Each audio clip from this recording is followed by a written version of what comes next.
You all right, Nick?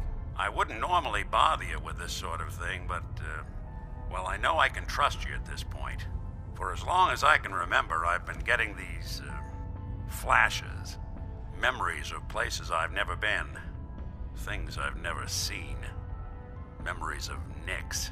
They're not bad, they're just this inescapable reminder that I'm not the person I think I am. That I'm not a person at all. I'm just a machine, pretending to be human.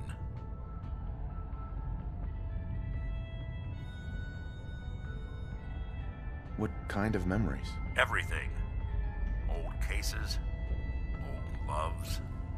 I found myself running background on cases only to realize everyone involved's been dead for 200 years.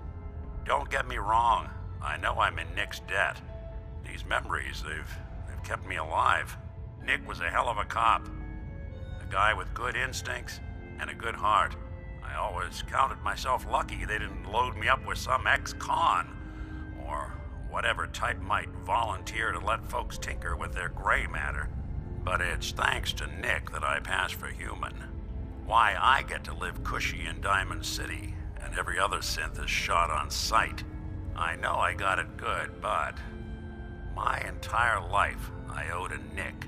Everything that makes me who I am. My judgment, my speech, hell, even my name. They're his. And I can't do a damn thing about it, because without them, I'm nothing. A shell. All I want is a life where I have something I can call my own.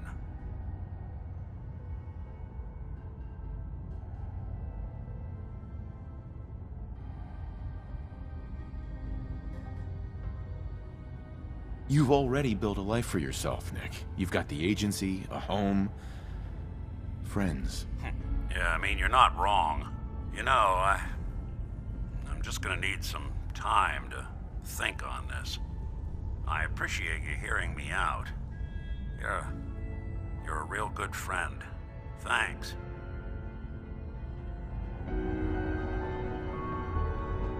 You know, there is this chunk of Nick Valentine history I've been hoping to put a bow on for a while now. I could use a hand if you're willing to take a crack at it. Sure thing. What's the case? Well, this one's straight out of the archives. Once upon a time, in the land of Boston, there lived a king of organized crime, Eddie Winter. He was a bad man who did a lot of bad things. Hurt a lot of innocent people.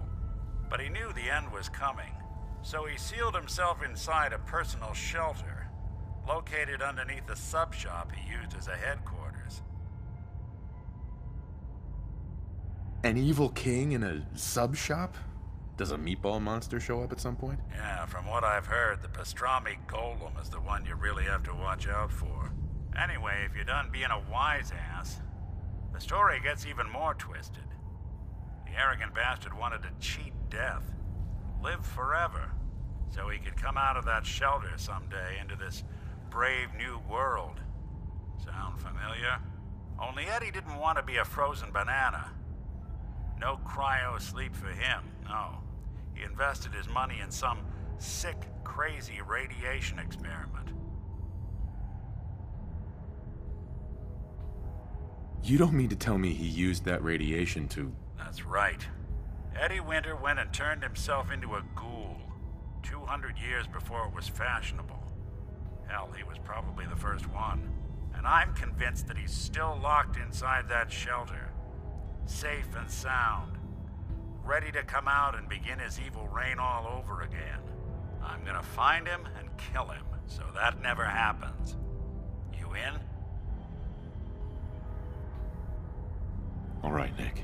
Let's get the bad guy. You're a good man. Now, I know where Winter's vault is, but the door is sealed with a complex numerical code. Lucky for us, Winter's arrogance knew no bounds. Back in the day, he recorded 10 holotapes, incriminating different criminal associates. On each one, he hit a single number.